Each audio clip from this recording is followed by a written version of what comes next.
Olá, eu sou o professor Guilherme Guaral, da Rede Estadual de Ensino do Estado do Rio de Janeiro. E vamos trabalhar essa aula de História para o primeiro ano do ensino médio regular no seu quarto bimestre. Vamos abordar nessa aula a colonização na América por portugueses e espanhóis. Então, vamos começar. Com a chegada dos europeus no continente americano, muitas mudanças ocorreram. A coroa portuguesa e a espanhola organizaram a economia e a sociedade, se espelhando em suas preocupações e visão de mundo. Pouca abertura se estabeleceu com a cultura dos nativos. No século XVI, estimava-se que a população das Américas estava em torno de 100 milhões de pessoas. Os povos que viviam nas terras que hoje é o Brasil, antes da chegada dos portugueses, não eram semelhantes aos que viviam, por exemplo, no território onde está hoje o Chile, o México. Assim como as tribos que aqui viviam não se pareciam com as que viviam na região do Caribe, na região da Amazônia, na região do que é hoje os Estados Unidos. Quando Pedro Álvares Cabral e seus homens chegaram nas terras do Brasil, eles travaram contato com um povo muito diferente dos europeus e, certamente, isso foi um choque para ambas as partes.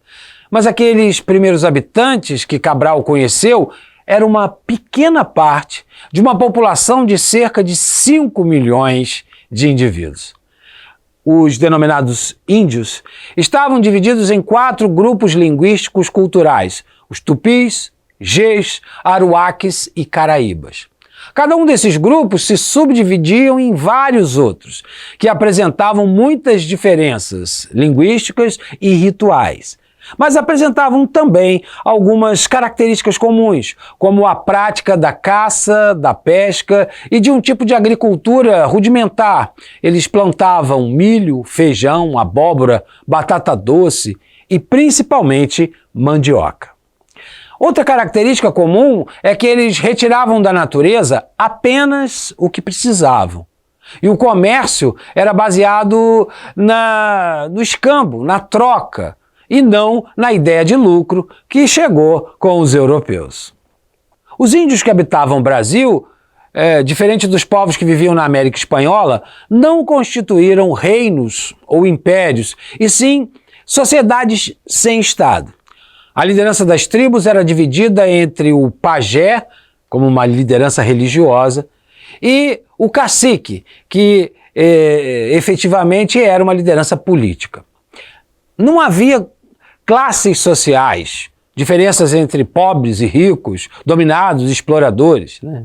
A terra entre os índios pertencia a todos, e o que se retirava dela era dividido entre todos.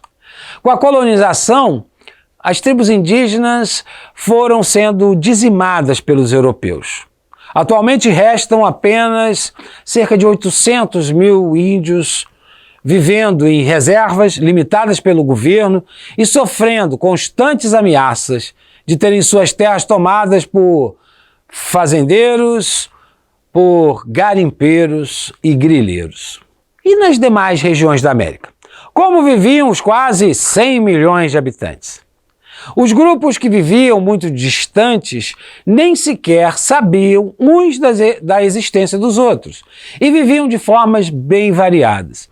Na parte espanhola, 3 povos se constituíram como os grandes impérios: os astecas, os maias e os incas. Os astecas habitavam a região do atual México quando os espanhóis chegaram no seu território no século XVI. Sua principal cidade era Tenochtitlan, na atual Cidade do México. Eles compunham uma sociedade altamente hierarquizada e centralizada na figura do imperador, que, para eles, era considerado um deus. Nobres, sacerdotes, que eram os líderes religiosos, e chefes militares ficavam no topo da pirâmide social. Os camponeses, os artesãos e os trabalhadores das cidades eram obrigados a pagar tributos ao imperador. Quase sempre esse tributo era em forma de trabalho, um trabalho compulsório nas obras públicas que eram destinadas à melhoria da cidade, ordenadas pelo imperador. Essas obras podiam ser as pirâmides, os canais de irrigação. Os astecas desenvolveram técnicas muito avançadas de agricultura, principalmente no cultivo de milho, pimenta, tomate e cacau. E possuíam um artesanato muito rico, sofisticado, incluindo pintura em tecido e também pintura em objetos, onde utilizavam pó de ouro e prata.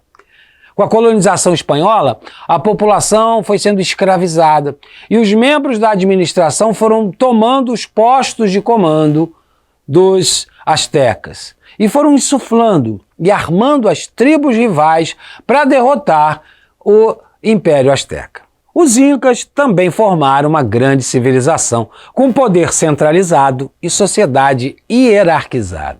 O Império Inca existiu na região onde hoje estão os países, Equador, Peru, Bolívia, norte do Chile e noroeste da Argentina. E sua principal cidade era Cusco, no atual Peru. Para construir o império, os incas subjugaram militarmente diversos outros povos que habitavam a região da Cordilheira dos Andes.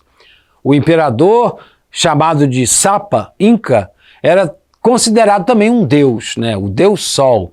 E todos os habitantes do império deviam pagar tributos ao Deus Inca, ao Deus Sol. A principal atividade econômica era a agricultura. Eles cultivavam cerca de 700 espécies vegetais, entre batatas, milho, pimentas, algodão, tomates, amendoim, mandioca e um grão conhecido como quinoa, que era considerado um cereal sagrado para os incas. Eles utilizavam técnicas bastante avançadas de irrigação nas colheitas, que eram realizadas em terraços com o degelo da Cordilheira dos Andes. Eles eram muito competentes na distribuição dos produtos a partir de estradas e de trilhas. Machu Picchu, localizada a cerca de 2.400 metros de altitude, era a capital do Império. Na chegada dos espanhóis no século XVI, foi nessa cidade, Machu Picchu, aonde ocorreu a invasão espanhola. Diferentemente dos astecas e dos incas, os maias, que ocupavam a região das atuais Guatemala, Honduras, sul do México, eles não se caracterizaram pela organização política centralizada. A sociedade maia era organizada em cidades-estado, que eram autônomas, que tinham sua própria organização e seu próprio chefe. As cidades mais poderosas desse conjunto, que chamamos de Império Maia, era Mayapán e Uxmal. Essas duas controlavam as menores cidades, acarretando muitos conflitos que causaram o enfraquecimento da civilização maia já no século XV. A economia maia também era baseada na agricultura, especialmente no milho. Os camponeses e artesãos, que eram a maioria da população, eram obrigados a pagar tributos e a trabalhar nas grandes obras da cidade. A religião também era um fator de poder para os maias, sendo muito comum os sacrifícios humanos para agradar aos deuses. Existia também um sistema de escrita. Essa escrita maia era uma combinação de símbolos que podia representar completamente o idioma falado no mesmo grau de eficiência que o idioma escrito, que era conhecido na Europa.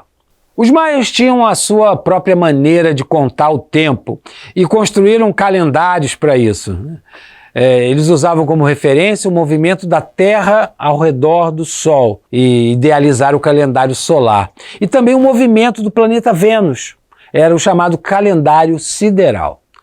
Considerado o calendário mais complexo e preciso já conhecido até hoje, os maias contavam o tempo em ciclos. A data de 21 de dezembro de 2012, por exemplo, seria a data do fim de um ciclo. Por isso que muitos acreditaram que seria o fim do mundo. Ainda bem que eles erraram nessa previsão, Assim como aconteceu com os indígenas que viviam nas terras do atual Brasil, os maias, astecas e incas foram explorados e dizimados pelos europeus, mais especificamente pelos espanhóis, que conquistaram seu território e tomaram suas terras para construir sua colônia na América. Apesar das inúmeras tentativas de resistência, essas civilizações deixaram de existir em prol do enriquecimento europeu. As formas de dominação dos europeus se deu no chamado tripé da colonização. A espada, representada pelo poderio bélico dos europeus. A peste, que foram representando as doenças que foram trazidas pelos europeus e que dizimavam tribos inteiras. E a cruz, que era a ação catequizadora dos missionários jesuítas, que atuavam sobre as crianças e ajudavam a provocar o esvaziamento da cultura nativa, sendo, assim, um elemento que facilitou a escravização dos índios. Os conquistadores estavam empenhados em encontrar riquezas e perceberam rapidamente que as terras dos astecas, dos incas e maias possuíam muitos metais preciosos a serem explorados, principalmente o ouro e a prata, que tinham um grande valor de mercado na Europa. Os índios faziam a extração do metal num regime de trabalho compulsório chamado mita, onde eles eram obrigados a trabalhar para os colonos espanhóis, mesmo não sendo considerados escravos. Após a conquista, os territórios dominados transformaram-se em colônias da Espanha. A participação da Igreja Católica nesse processo foi muito importante.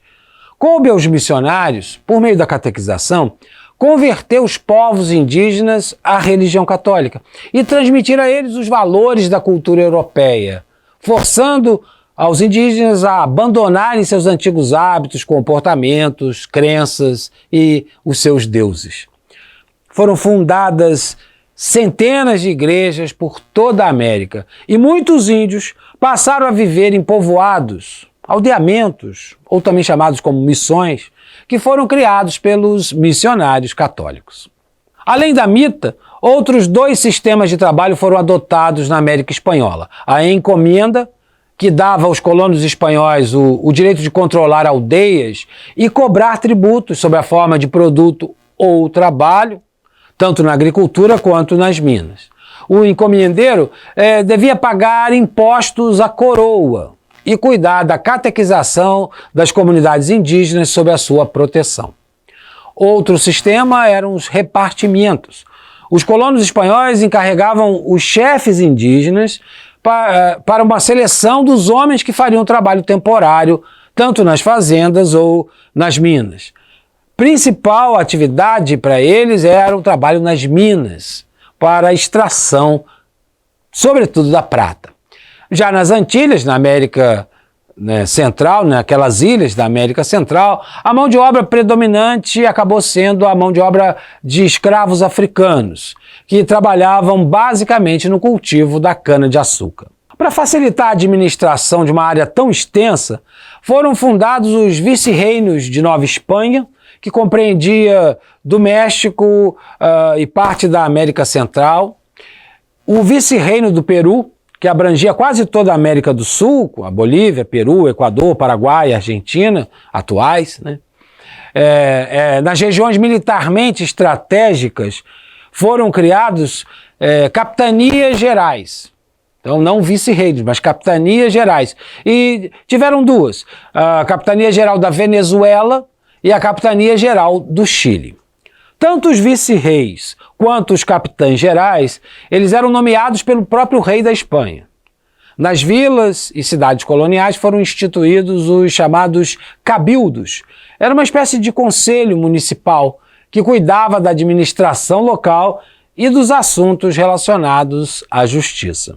A relação entre a metrópole, país que colonizava, e a colônia, a região ocupada, foi marcada pelo chamado Pacto Colonial, que buscava garantir para os colonizadores o direito de exclusividade, ou seja, o monopólio sobre o comércio, evitando, assim, a disputa de mercado com outras nações. De acordo com o Pacto Colonial, as colônias só poderiam comprar e vender produtos para e com a sua metrópole. E a sua produção deveria ser organizada de modo a gerar lucro e riqueza. Para quem? Para os colonizadores. A sociedade que se formou na América colonial lembrava muito a sociedade espanhola, com as mesmas divisões e privilégios. Os espanhóis e seus descendentes formavam um grupo mais privilegiado dessa sociedade, do ponto de vista político e econômico, porque possuíam direitos diferenciados em relação aos demais. Esses espanhóis, conhecidos como chapetones, dominavam a política na colônia e ocupavam os cargos administrativos mais importantes e controlavam a justiça e o aparato militar. Outro grupo que gozava de prestígio eram os criolhos, filhos de espanhóis que haviam nascido na América. Eles eram donos de grandes propriedades de terras, exploravam as minas e praticavam o comércio. Essas duas classes ficaram acima, pairando acima das demais. Ainda hoje é possível observar as marcas da colonização na vida dos descendentes indígenas em toda a América Latina. Muitos deles continuam em situação de pobreza, são discriminados e lutam por reconhecimento e direitos que deveriam fazer parte da vida de qualquer cidadão. Aqui concluímos nossa videoaula do primeiro ano do ensino médio. Aproveitem todo o material que foi preparado com muito carinho para vocês. Grande abraço e até outra oportunidade.